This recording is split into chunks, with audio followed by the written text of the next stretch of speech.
Hey everybody, Egan here from GetFound Madison. Let's talk about what we can look at in our Google Analytics reports. So let's find our way around. The first thing is the audience reports. So the big one is right at the top. We can go to Audience Overview. This should actually be on the left side when you go into Google Analytics. If you look for Audience, and then within that there should be an Overview subfield. You can see basically sessions over time. You can set this by day, week, month, etc.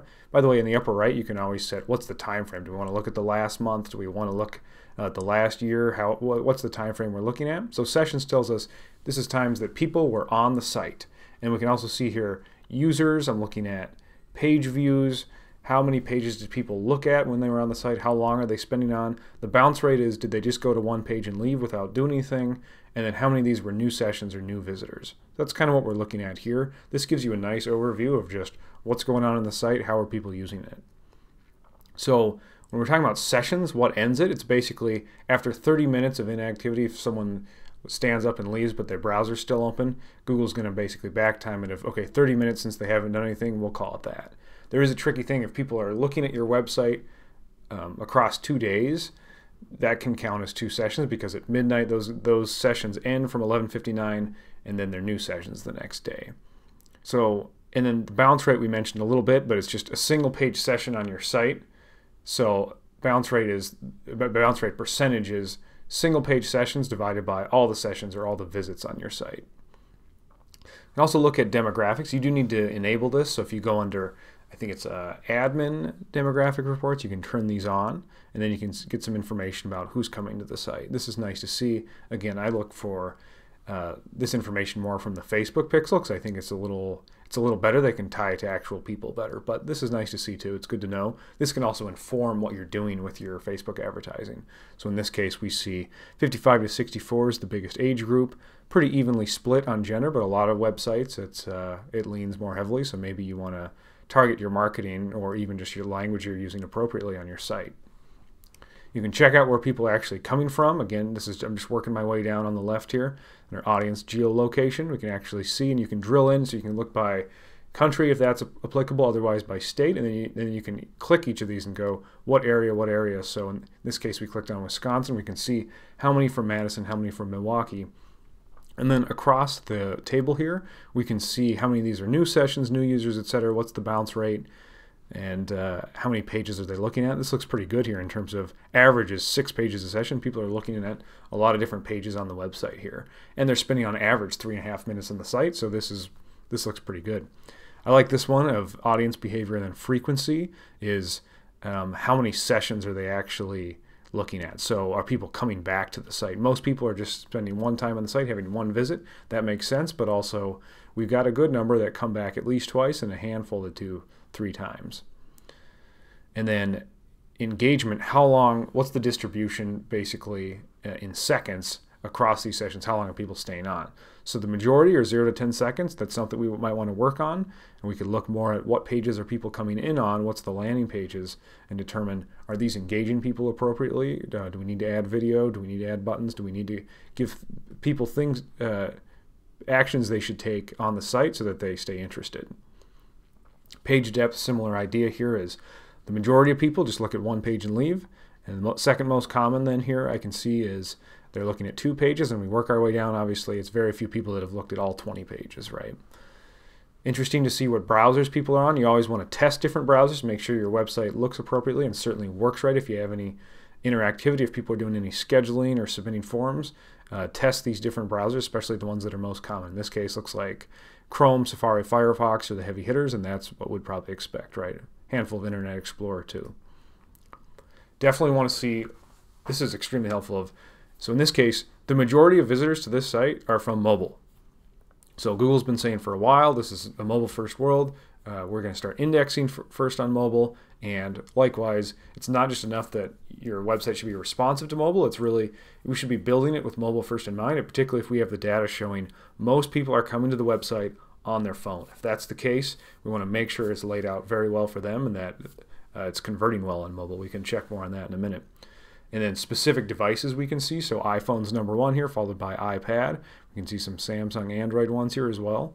So this is just nice to know. And again, you can test these. If you're in Chrome, you can go under, I believe it's Developer Tools, and you can actually choose to look at your site in Chrome as though it were on these size screens. So it's nice to test these out and make sure it looks good on everything. If not, work with your developer and make sure it looks good on devices that people are accessing, especially the heavy hitters. So iPhone and iPad and then some Android ones would be first things I would look at here for this site. In benchmark versus devices, we can actually see how long are people spending on the site. We can see on mobile that it's down quite a bit. I'm looking at the session duration on the right. Bounce rate, not horrendous as far as it goes in terms of people are just looking at one page and going, but there's always some room for improvement there. And then channels, haven't talked channels yet, but we can talk more about this. This is how do people get to your website. So organic search is SEO, then we have direct, typing in the website and hitting enter. We've got from social media, clicking referral links from other websites.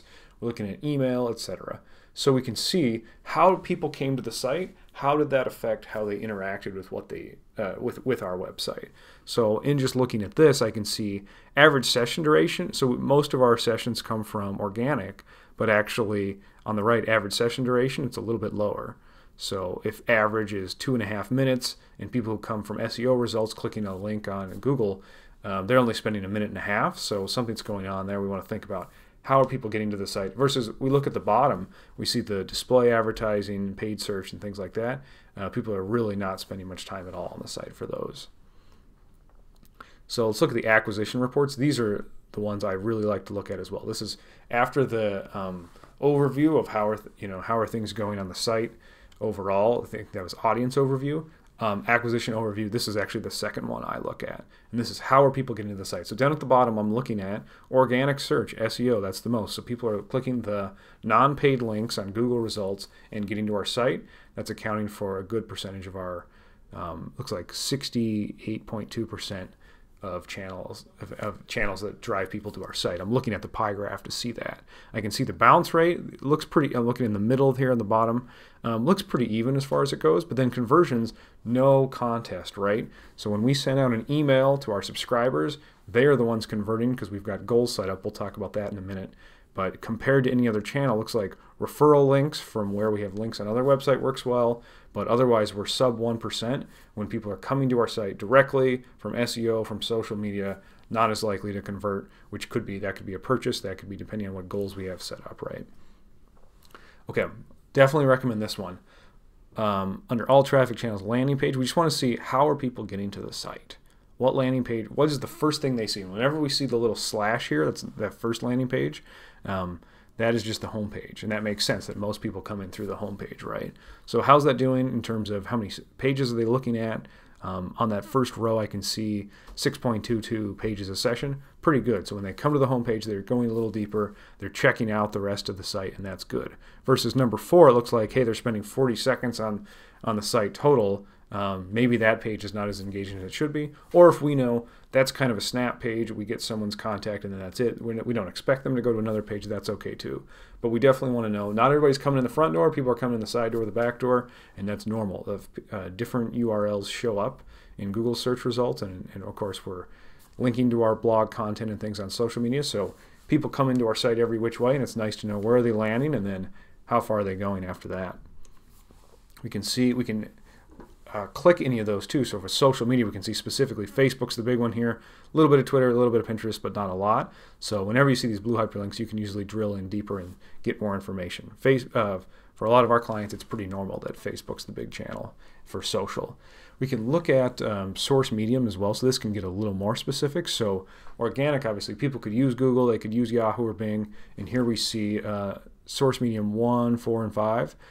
Those are actually broken out of how many people are we getting from Bing to our site, or how many, I should say, how many visits are coming from Bing, because session is not people, session is not visitor, it's visits. User is visitor, session is visits, if that makes sense, because people could come back more than once, right? Likewise, so 6 and 7, I'm looking at those. Facebook referral, and then it's like the l.facebook.com/referral. If you look these up, these are treated a little differently. I think the second one is on Facebook on an iPad. So it can actually break it out even in that case by device is kind of thrown in here. Have a few from DuckDuckGo, which is interesting. That's kind of a much lesser known search engine, but we see that it is driving a little bit of traffic here, so that's kind of interesting. Referral links, this is good to know, particularly if we work with a number of clients that pay to be on directories, industry-specific directories, things like that. If you really want to know how those are performing for you, this is a great place to look. So drill into your referrals, and this just means someone's browsing the web, they click on a link from another site, and they come to your site. So which ones are the heavy hitters? Not a surprise here, Facebook. So we can see there again, we got m.facebook.com, so that's Facebook on mobile. We've got regular facebook.com, I believe that's just from desktop, and then the L is from iPad as far as I know. Looks like we've got a few other ones, CouponSock, DuckDuckGo again, Pinterest. It's interesting just to see where are people clicking from to get here. All right, so this part is not about Google Analytics, but it is some other tools that can enrich this further. So if you install Google Search Console, which I strongly recommend, this tells the story of before someone gets to your site, what did they search to get to you? These are basically the SEO keywords people are searching. So definitely set this up, and then once people are on your site, Google Analytics gives you that data. And if you install the Keywords Everywhere Chrome extension, you can get additional data. You can basically get the AdWords data of what would these queries cost us if we were paying for Google Ads. And we can also see the monthly volume and things there. So this just gives us a few more columns.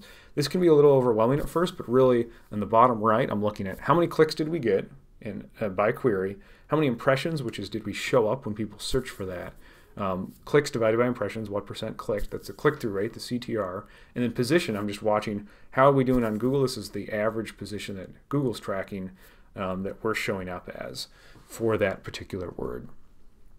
So then we can go in and connect this into Google Analytics, and now we get the connection here in terms of keywords will be on the left, and we can see how many sessions for those keywords, what's the bounce rate. We could even, I think, look at our goals and things too once we have those set up. Issue here is we can see the lion's share.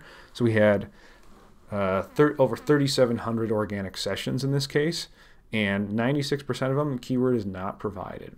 So this has been a somewhat recent thing, and Google is basically, Google wants you to buy Google AdWords, so they're not giving us the full SEO data, but I found that when you go directly into Google Search Console, you get a little more. So that's why I bring up Google Search Console. You can link it here, get a little more information in Google Analytics of once people search particular phrases, how are they doing on the site. But really, Google's hiding a lot of this information that we would really like to have, which is how are particular keywords performing for us. And then we can look at landing pages as well. And again, this is just always useful of how are people getting to the site and how long are they spending on the site. So this is an interesting case. So this is number one, we can see this is not their homepage that actually is the biggest landing page. It's actually a blog post they wrote a few years ago. This was about reseasoning cast iron pans, and that is a heavy hitter, and it's getting many times the traffic of their homepage. So it's kind of interesting. If you write a really useful blog post or you create a useful video, and that can be a top resource, and you can really sort of see that here of tons of people are coming into the site from this very useful blog post. All right, let's look at the behavior reports. And again, I'm just working our way down the left if we're in Google Analytics. So we can see the overview, how many page views, how many unique page views, which I think is tied to users, of how many users saw those pages instead of just someone returns to the page. Average time on the pages, again, we're looking at bounce rate, and we've got a new one here, which is exit percentage, which is how many people left the site. Excuse me, how many views on this page, was this the last view and they left the site afterward? I think that's how that works. Yep, here's exit rate. Percentage that were the last in the session. Okay, it was the last page view in the session, so yeah, someone read 3 pages on your site, and then the 3rd page, that was the last one they left. That would count toward the exit rate for that page view. Love this one, and people who are sort of visual thinkers, this one can be very helpful. So starting on the left, we've got what was the landing page. Actually, that second one too is same thing. It just shows us the starting page. And again, slash is the home page. So that's the big one with 119 at the top. And then the red waterfalls are people we're losing. That's flowing out of our site that would really rather keep on the site, right? And we can also see where did they go after that. So in this case, that top one, the home page, people are moving on to why choose us and the about page, and a little bit to the contact page and the blog. But then we've got other ones about link building and Google's algorithm and things like that. And it looks like people are reading those blog posts and then leaving the site. So what can we do? Can we add an email subscribe button? Can we have some things at the bottom of the blog post to say, hey, maybe you'd enjoy this other related blog post too. How do we keep people on the site? It's something for us to think about. And the red waterfalls is us hemorrhaging visitors that left when maybe they could have stayed longer on the site. So I really like that one. This one's site content. It's similar to landing page, but it's actually just how many views, how many page views is each page getting. So in this case, we're seeing homepage gets a lot, followed by the about page, followed by link building, followed by Google's algorithm.